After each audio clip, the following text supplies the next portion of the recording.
You're listening to The Dangerous Mind of Mark Yoshimoto Nemkov. No excuses, no BS, no pants. Hey everybody, how you doing today? So this is a U87, and this is another U87. But one of them is a clone. So let's go back to the first mic, which we will call mic A. And I will talk through both of them for an extended period of time like I have been known to do. I will ramble on and on through both of these mics, and I will reveal which mic is which at the end of the show. Now, again, this is mic A, and this is mic B. So these are both U87 microphones. One is a complete copy. The other is the real thing.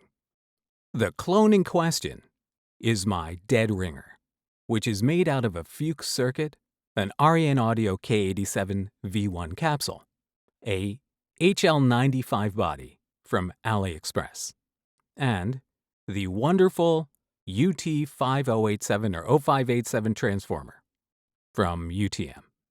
Now let's go back to mic A. And again, while one of these is a Neumann u87ai, a mic that goes for about $4,000 in the US, the other one is a clone that I built for about $450 worth of parts, and really about a decade's worth of mic DIY knowledge under my belt.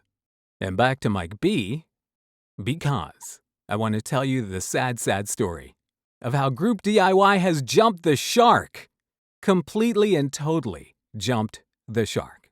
Again, we're on mic B. So what happened to GroupDIY?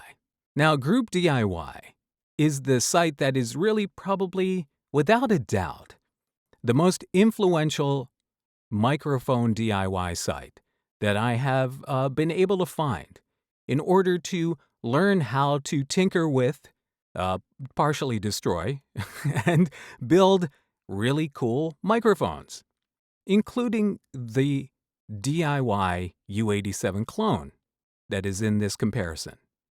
Now back to mic A. So pray tell, you ask, what happened at GroupDIY that has your panties in a bunch, sir? Oh, let me tell you. GroupDIY is a wonderful resource and a great place to go to online when you want to get away from really the stuff going on in the world that makes the world miserable. No, I'm not talking about your in-laws. I'm talking about hard news and politics. Because that's everywhere. You can't escape it, right? It's oppressive, especially now. I think we are going through one of the most divisive and stressful times in history. And back to mic B. So you see what I'm doing? I'm going to emote. I'm not just going to talk a little bit. I'm not just going to give you 10 seconds of a demo through each mic because that's useless. I'm going to emote because I'm feeling very annoyed about what is going on at GroupDIY.com. Because I think you can guess what I'm about to say. They decided that they were going to put a politics forum on the site, in a section called the brewery where people talk about stuff, and generally, it's welcome to talk about stuff that isn't gear involved. So again, this is mic B. So are you tracking and listening to the differences between them? So at GroupDIY.com, they decided to put in this section called politics/controversies, right? Because that's always a good thing to spark up conversation about online if you want to really piss off a bunch of people. And so, let's just say it went over like a turd in a punch bowl. Back to mic A. So a sub-discussion started as to whether or not this section had any place on GroupDIY.com. And this thread, which had a poll that you could vote for or against having this subsection on the site. This thread, it wasn't even the political discussion. It was a discussion about having political discussions. And you can just guess how this went. Because this went just as well as having your awful relatives over for Thanksgiving and someone starting a discussion about politics. It wasn't a discussion about politics again. It was a discussion about discussing politics. And of course, people's true faces came out. The masks came off, and you got to really see who people really were. People who were defending the right to have this commentary section on the site. Back to microphone A. And both of these mics have no EQ on them. Okay, so you're hearing them raw through the MT48 with identical settings. And the people who are defending having the section on the site were saying, look, you don't want to talk about politics. Don't come to this thread. And the people who were against it were like, you don't understand. I come here to GroupDIY in order to get away from that shit because it's everywhere. I come here as a safe haven to escape the noise and the nonsense so I can focus on this thing that I love. My hobby, my passion, building stuff, building electronic gear for audio. I don't want politics on this site because it's going to taint the overall experience of being here. Back to microphone B. And I couldn't agree more. I do not want my politics over a GroupDIY. Because this is the thing that happened. Of course, it devolved into 10 pages of people shouting at each other, people calling each other Nazis, people really just denigrating each other's viewpoints. Because there were those who were in total agreement with my position, saying like, take it somewhere else. We haven't had it here. We don't need it here. And yeah, people became feral about this. And again, it was a discussion about discussing politics. It wasn't a discussion about politics. But of course, people's personal politics kind of crept in there around the side. You could tell which side of the fence people were on based upon their argument. And they're pointing the fingers at those people. Those people. Whoever those people were to that person. Everybody has a version of those people who shouldn't be doing what they're doing. And there was no real respect or decorum. It was just a scrum worthy of your local shitty Facebook page. And what it did for me was it helped me identify people who really are just awful. And I couldn't continue looking at these same people, these profiles. Now again, I don't know these people personally.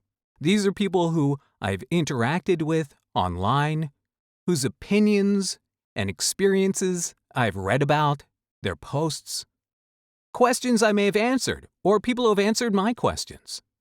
Completely organic DIY online relationships. Symbiotic relationships.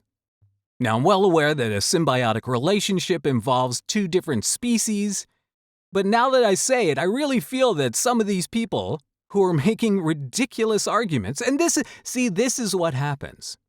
It became divisive, so I felt like I wasn't even speaking to my species anymore. I was speaking to a bunch of people who didn't seem to care how divisive this discussion was becoming, or was going to be, or the effect it was having on other people. Even if we weren't talking politics, talking politics created such a divisive rift among people. You can just imagine what this subthread would have done over time, or what it may do over time. I have no idea what they're going to do. So what I said in the thread, switching back to Mike A. That's not what I said. I didn't say switching back to Mike A, but I should have said that. It would have been confusing, and they would have been like, what? Maybe it would have changed the discussion. Maybe it would have been seen as a symbolic move of unity. Instead, you know what I said? I said, this is a cancer on this site. We can't even talk about talking about politics without it falling apart. And all this because of some pathetic move by the owners, the mods of this group, in order to drum up a little bit more engagement, a little bit more, maybe some more users, maybe some more traffic. So maybe they can up their rate card for advertising. Or maybe even get people to advertise there because there are not a lot of advertisers on the site. And it's pretty much a almost completely user-supported forum through donations that they ask for.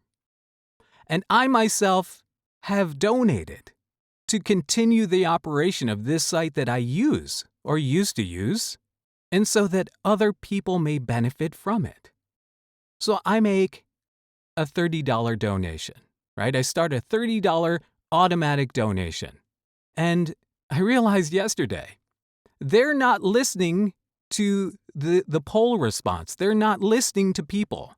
They're continuing to bulldoze this idiotic idea, this selfish, stupid idea, this myopic, destructive idea of keeping this thread that nobody wants. The only people who want it are the people who don't care how divisive this conversation has already become.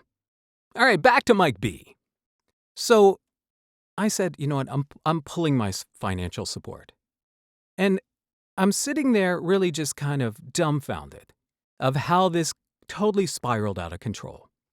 And someone had mentioned that when you donate to GroupDIY, your money goes to a post office box in Panama, and that the actual company is run out of like tax havens like Antigua and St. Kitts. So I'm thinking to myself, wait a second. This is really kind of just in the words of Steve Martin in The Jerk, it's a profit game. And they're looking for more advertisers. They're looking for more traffic. And it made me think about something that somebody told me a while ago. Like years ago, somebody told me that they went to GroupDIY. After I had suggested, somebody asked me about a particular project, about the building a U87, the Danny Bouchard U87, and I had mentioned that everything I learned about it, I learned from reading that like 160-page thread like 3 times over the course of a year, just constantly reading it and rereading it and absorbing all this information because I was a total noob. And so I'd mentioned that. And I'd mentioned how I'd gone on there and I'd asked a couple of questions when, I had issues. And then not that long after that, wow, GroupDIY is really an unfriendly place. And you know what? I didn't really question it that much. I didn't really say, what do you mean? Because when I first started at GroupDIY, it's not an extremely friendly and welcoming place if you don't have experience, if you're a DIY noob. A lot of times, there are people who are very condescending, extremely condescending. Like somebody asks a question, and they're like, hey, that was answered in post number 34 on this thread. Don't you read? Don't you read? Those are actual things that people post there. Don't you read? How fucking arrogant is that? If I'm a noob and I'm trying to figure something out, maybe I missed it. How about, hey, here's the answer. If you know the answer, why aren't you being helpful? Why are you being a passive-aggressive jerk about it? Back to Mike A. And so I experienced a certain amount of this. I don't know if it's hazing or the fact that some of these people don't get out much and they don't have a lot of human interaction, or they've been raised in a barn or a cave, like a Wolverine. But instead of being helpful to noobs, to people, they're like, hey, well, you need to read the schematic. You need to do this. You need to do that. Instead of like, here, this is actually how you do it. Instead of teaching people how to do stuff. They like to berate people who don't know how to do stuff yet. I've seen it happen. It's happened to me. It happened to people I know. And again, this same thing happened not that long ago because during the whole period when I was really talking about the ORS-87 open source mic project, I sent people to GroupDIY.com. I sent them links and stuff to the thing, and they didn't go. And you know why? Because they knew that they weren't going to be treated with open arms. That's the problem there. And so GroupDIY.com, at least in the microphone forum, and there are a lot of great people in the microphone forum. King Korg is one of the nicest, most intelligent, most informed microphone experts, microphone users. The knowledge that King Korg has is incredible. So much of what I know, what little I know about DIY and microphones has come from reading his posts and asking him questions. Back to Mike B. And Ruud Van Steenis. What a great guy. I mean, really smart guy. And, he'll answer your questions. Great guy. And then there's Nicholas, who is very, very supportive and helpful. The kind of person that I wish everyone else was. But there are a lot of people there, and I won't mention names, because if I start to get into it, I'm going to pop a blood vessel, like thinking about how annoying some of these people really are, in terms of how passively aggressive, condescending, and unhelpful they are in their attempts to trying to be helpful or to position themselves as experts. So does this kind of overall behavior generate more users and more traffic? Fuck no, it does not. Back to Mike A. What this does is alienate new users from coming back and actually participating in stuff. Especially if you don't, sometimes finding the answer within the scroll of posts somewhere is still not easy, because not everything is laid out in a way that everyone can understand. And that's the thing that pisses me off, is that we are not all the same people with the same ideas, the same abilities, the same things that we care about or understand in life. The nuances between people are large, and yet some people choose to treat other people like yelling at them, like treating them with disrespect, instead of embracing them and saying, "Hey, can I help you? I'm here on this site, hanging out on this site, because I love microphones, because maybe I know a little something about it. Maybe I know a lot more about electronics than you do. Maybe I understand the relationships between components and what they do better than you." Back to Mike B. Then if so, why do you have to lord it over everyone? That they have to go find. They have to go find the information themselves, the answer themselves. That's why they came to the site and posted. They couldn't find the answer. All right? In the United States, there's the Butterball Helpline for the holidays. Butterball is a poultry company that sells turkeys. And in Thanksgiving, they open up a hotline. And you can call and you can ask, "Hey, how do I cook this thing?" You can ask simple, dumb questions. Maybe you've never done it before. Maybe you've never cooked a turkey before. So someone should be there to answer your questions. I mean, obviously you can Google it, and I'm sure you'll find 50 YouTube videos about how to cook a turkey within the first 5 seconds of your search. But for some things concerning microphones, there is not that information available everywhere. DIY is an experimental journey, and it requires hand-holding. And if you're averse to holding my hand, back to Mike B. If you're averse to holding my hand through this process, then at the very least, don't be a condescending dick about it. There are too many people like that there. And this politics discussion gone awry made me realize something. Because it coincided. This, again, the universe works in mysterious ways. Because right around the time I was having these feelings like, why am I spending so much time here? This site, I think, is jump the shark. GroupDIY jumped the shark. And just like at that moment, I got that alert on my phone that showed me my screen time alert on my phone. And I looked at it, and I'm like, are you kidding me? I'm spending an average of 4 hours and 55 minutes a day on my phone. Back to Mike A. Almost 5 hours a day on my phone. And some of that is obviously unavoidable, like being able to check my emails and stuff while I'm away from my desk. being able to check on project statuses when I'm away from my booth. A lot of that is just business stuff, business as usual, checking emails, getting texts, looking up the weather, looking up the news. But I noticed how much time I was spending online. And I thought to myself, and I noticed how much time I was spending on Discord. And I was like, can I figure out a way to reprioritize some of this, the allocation of some of this time? Can I cut an hour out of my phone usage each day and do something else with that time? Like go outside and just listen to music or read a book or do something that is not my face in my stupid phone. Can I do that? Can I cut an hour out each day for me to do something? Maybe I'll go swimming. Maybe I'll just play with the dogs. But I'm going to do something that is not me on my phone. And I looked at it and I said, what can I cut out? What is the fat here that I can cut out, right? How can I separate the wheat from the chaff? And the first thing I thought is, I got to get off Discord.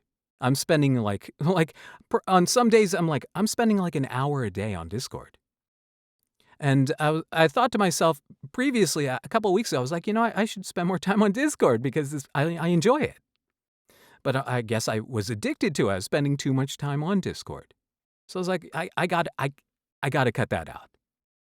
That's like eating an ice cream bar every day, eating 3 ice cream bars each day. I cut that out. So that was gone. So I just completely disabled my Discord account. I'm like, you know what? This isn't helping me focus on what's important. And I was like, the other thing that I'm going to do is I'm going to stop hanging out at GroupDIY.com. Back to Mike B. I'm going to stop posting there. I'm going to stop reading it. I have built enough microphones. I can retire from Mike DIY, I think. I built enough microphones. You know how many of the ORS-87 microphones I built? Over 10 of them. And I enjoyed that process, but after that I'm thinking, what else do I really need to build? I think I'm done. I think I'm done with microphone DIY, or at least going over to GroupDIY.com. I finally understand what people were saying to me. And this wasn't just a couple people like the stories I told you. There were other people along the way who were like, nah. When I suggested, hey, go over to GroupDIY.com, nah.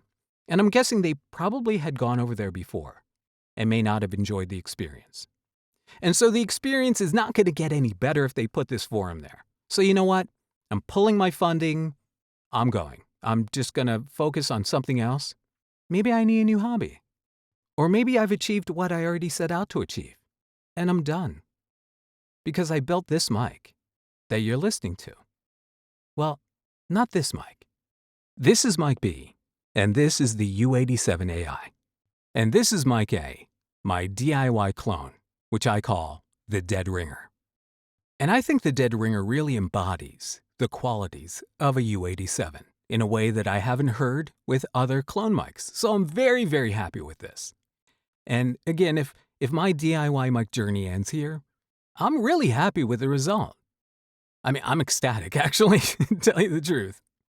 So have you had any adverse experiences at GroupDIY? Have you had great experiences? Let me know. But yeah, that shit has jumped the shark in a big way. All right, the Dead Ringer versus the U87. Let me know your thoughts, please. Because quite honestly, the people who listen to the stuff on this channel, who watch and listen, are the best focus group that you can imagine for this stuff. Because there are people with all kinds of different ears, people with all different abilities, and what they hear and what they feel from these recordings. That feedback is really important. It's very, very useful for me to hear what you're hearing. All right, until next time, this is Mark Yoshimoto Nemkov on the Dead Ringer. Fading to black. Dead Ringer, hanging in the booth. A clone so perfect it becomes the truth. Crafted with care, every detail refined. The question lingers, can we see the line? It captures every nuance, every subtle sound. A challenger to the crowd, where truth and mimicry are bound. Is it just an echo of the real things touch? A mirror image that feels so much. In the silence of the room, the truth's hard to find. Is it a flawless replica? caught by the genuine kind.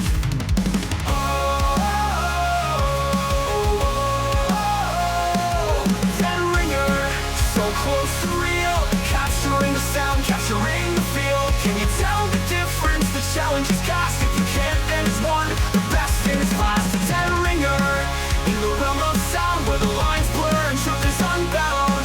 In the ear of the beholder, it makes its case, an indistinguishable voice taking its place.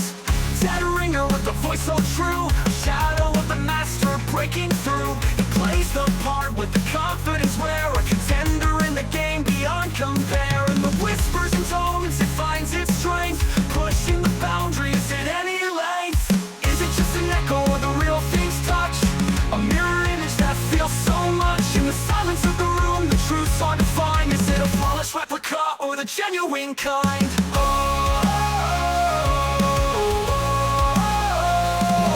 Dead ringer, so close to real, capturing the sound, capturing the feel. Can you tell the difference? The challenge is cast. If you can't, then it's one, the best in his class. The dead ringer, in the realm of sound, where the lines blur and truth is unbound.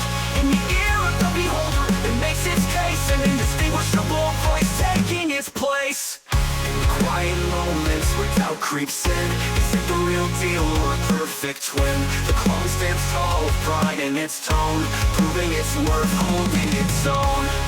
Dead ringer, so close to real, capturing the sound, capturing the feel. Can you tell the difference? The challenge is cast. If you can't, then it's one, the best in its class. Dead ringer, in the realm of sound, where the lines blur and truth is unbound. In the ear of the beholder, it makes its case, an indistinguishable voice taking its place. In the end it stands, a victor or not, a question unanswered, a truth unforgot. Dead ringer, with a presence so strong, if it fools the ear, that it truly